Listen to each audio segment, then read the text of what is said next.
By all accounts, William Herbert Wallace and his wife, Julia Wallace, were the perfect couple. Although they were not wealthy, William and Julia lived a happy life in their small, three-bedroom house on Wolverton Street in Anfield, Liverpool. William, an insurance agent, had traveled the world in his youth, visiting both India and China before eventually returning home and meeting Julia. Shortly thereafter, the two would settle down and were well liked within their community. Both William and Julia were musically gifted, William playing the violin and Julia the piano. The two would frequently play and sing duets together and share their love of music with all those who knew them. Hello and welcome back to Twin Terror. In today's video, we will be exploring the impossible murder of Julia Wallace and the theories that attempt to explain it all. According to William, their marriage was harmonious, and although the age gap between him and Julia was quite large, William was 52 and Julia was 77, both friends and neighbors alike would attest to the fact that they loved and cared for each other deeply. On the evening of Monday, January 19th, 1931, William would attend a meeting of the Liverpool Central Chess Club at the City Cafe on North John Street. William had long been a member of the club, however, he had not attended meetings, held twice a week, in quite some time. Nonetheless, everyone at the club was excited to see William return once again, and so the night began. Although William was not a great player, he was certainly an enthusiastic one, and even when he lost, he didn't let it bother him. As the night carried on, the club captain, Samuel Beattie, took a call for Wallace. The caller, who identified himself as R.M. Qualtrough, requested that Wallace meet him at 25 Menlove Gardens East the following evening at 7:30 p.m. to discuss an insurance deal. According to Beattie, Qualtrough was insistent that he had to see Wallace. Once he finished the call, Beattie relayed the information to Wallace, who was very much pleased with this news. At the time in Britain, the Great Depression was in full swing, and times were tough. Any extra business was always welcome, and should the deal pull through, this was sure to bring in some much-needed cash.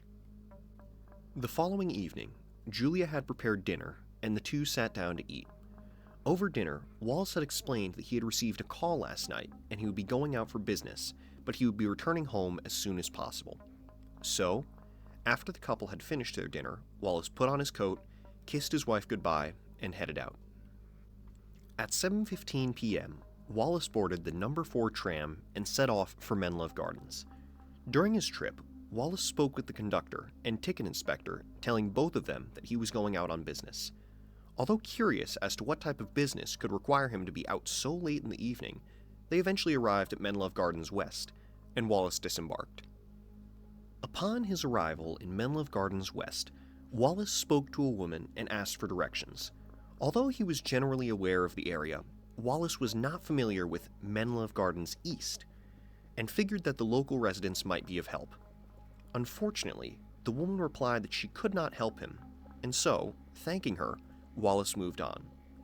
He continued through Menlove Gardens West until coming upon a man named Sidney Hubert. Wallace, once again asking for directions to Menlove Gardens East, was met with the reply that no such street existed, at least to Sidney's knowledge.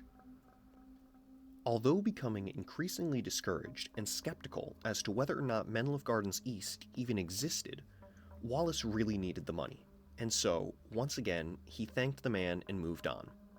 Eventually, Wallace arrived at 25 Menlove Gardens West, the home of Richard and Katie Mather, and asked them if Mr. Qualtrough lived there. Once again, to his dismay, they told him they had never heard of such a man before, and had never even heard of a 25 Menlove Gardens East. Thanking them, Wallace headed out, and continued to ask if anyone could offer him assistance, although no one could. Realizing that he was now at the top of Green Lane, Wallace decided that maybe his friend, Joseph Crew, might be able to help him. Crew, who lived on Green Lane, was perhaps familiar with the area and could give him directions as to the whereabouts of the elusive 25 Menlove Gardens East. Knocking on their door, Wallace received no answer. Crew and his wife had actually gone to the cinema, and so Wallace continued on his way down Green Lane, where he eventually came upon policeman P.C. James Edward Sargent, and asked him if he knew a Mr. Qualtrough, and if he knew where he could find 25 Menlove Gardens East. And so, Wallace relayed his entire story to the policeman, from the call to his trip and all the trouble he was having in finding the residence of Mr. Qualtrough. However, although receptive to his story, James replied that he couldn't help him. Just as he began to walk away, however, James told Wallace that perhaps he could try the post office. Seeing as they were responsible for all the mail in the area, surely they would know how to find Menlove Gardens East. Filled with a renewed sense of hope, Wallace thanked James, and once again he was on his way. At the post office, Wallace asked the clerk if he could point him in the direction of 25 Menlove Gardens East, but the clerk was not familiar with the address. He suggested that perhaps he go across the street and ask newsagents Nancy Collins and Lily Pinches. Across the street, they listened to Wallace's story, but were finally able to convince him that Menlove Gardens East did not exist. Defeated, Wallace finally made his way back home. He could really have used the money and was disappointed that he would not be able to provide for his wife.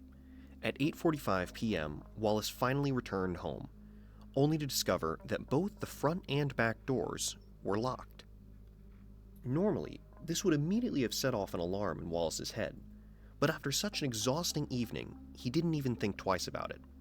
At the same time, Wallace's neighbors, John and Florence Johnston, saw Wallace having trouble getting into the house and asked him if he needed any help. To this, Wallace replied that the door was simply stuck and that he would be inside soon. Just as he was saying this, Wallace finally freed open the back door and stepped inside. As he entered the house, though, what he saw would haunt him until the day he died. Lying there on the ground, Julia had been murdered. It was obvious she had been bludgeoned to death with a heavy object with such force that her skull had been caved in. Witnessing this ghastly sight, Wallace could only comment, "They've finished her. Look at her brains," with a surprising lack of emotion according to John and Florence, who were now standing behind him in the doorway. Police were soon called in and they secured the crime scene. The first detail they noticed was that there was no sign of any breaking and entering, leading them to believe that whoever had murdered Julia had been let in by her. Speculations began to arise that perhaps, quote, the Anfield housebreaker was responsible. At the time, Anfield was being struck by a string of robberies, and this conclusion seemed to be supported by the fact that a small amount of money had been stolen from the family cash box. However, the police eventually determined that this was simply a ploy to give the impression that the murder was a robbery gone wrong. Although the house had been secured, the overall investigation left much to be desired. Police officers wandered through the house, smudging fingerprints that could have been valuable in identifying the killer. And most importantly, pathologists failed to determine an accurate time of death. John Edward Whitley McFall, the pathologist on scene, eventually determined the time of death to be around 8 p.m., although he would later recall his previous diagnosis and place the time of death at 6 p.m., adding, quote, "I would give 2 hours to either side." The only piece of evidence that could be accurately deduced was that the murderer had been frenzied and brutal. Blood had been splattered across the room, indicating that the killer likely had blood on his clothes. This was further supported by the fact that, upon checking the sinks and drains of the house, none of them seemed to have been used. The killer had left the house without washing any of the blood from his clothes or his body. Although there was no direct evidence tying the crime to him, Wallace was arrested shortly thereafter on suspicion of having murdered his wife. To police, it seemed that Wallace had engineered the meeting with the mysterious R.M. Qualtrough in order to deflect the blame from himself, and then proceeded to ask various people for directions on the way in order to have a rock-solid alibi.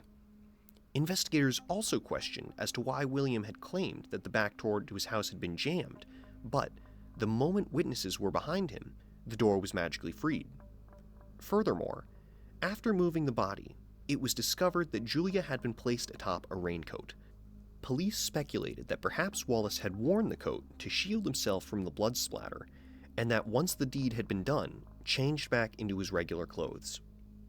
Wallace was eventually tried for the murder of his wife, Julia.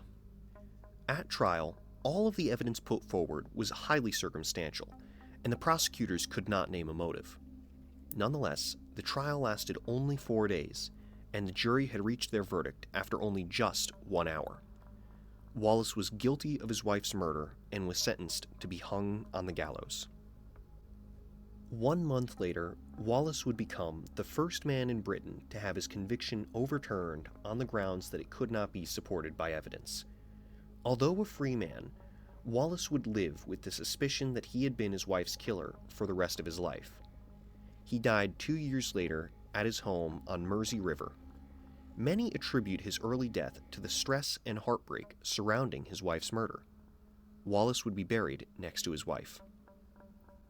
Despite the difficulties, the most prominent theory that attempts to explain the murder of Julia Wallace was put forward in 1984 by Roger Wilkes in his book Wallace, The Final Verdict. In his book, Wilkes asserts that the real killer of Julia had been a colleague of Wallace by the name of Richard Gordon Perry. Wilkes writes that Wallace had reported Perry for wrongdoing at their company, which eventually led to Perry being fired. At the time of the Great Depression, this would certainly have been devastating for Perry and motivated him to exact some form of revenge. As Wilkes puts it, Perry lured Wallace away from his home with the phone call, and while Wallace was out looking for the mysterious Menlove Gardens East, Perry returned to Wallace's home and murdered his wife. Wilkes further supported his claim with a witness, a retired mechanic named John Parks. Parks claimed that, on the night of Julia's murder, Parks had been washing Perry's car when, upon cleaning the interior of the car, he came across a blood-soaked glove, to which Perry quickly snatched it away. Although a plausible explanation, Wilkes's claims have never actually been proven, and his speculation that Perry was the real killer remains just that, speculation. Since 1931, the perfect murder of Julia Wallace has attracted the attention and investigation of both professionals and amateurs alike. The mysterious circumstances that took place shortly before the murder, the elusive R.M. Qualtrough, and other details continue to baffle and defy conventional explanations. Perhaps the most imaginative theory claims that Wallace was the secret disciple of British occultist Aleister Crowley and had been ordered to kill her. However, no evidence has ever arisen that can support this claim. To this day, the murder of Julia Wallace remains one of the most perplexing mysteries in British criminal history, a case that both bewilders and fascinates anyone who dares to look deeper. As Raymond Chandler once said, quote, "Wallace couldn't have done it, and neither could anyone else." If you liked that video, please consider leaving a like and a thumbs up.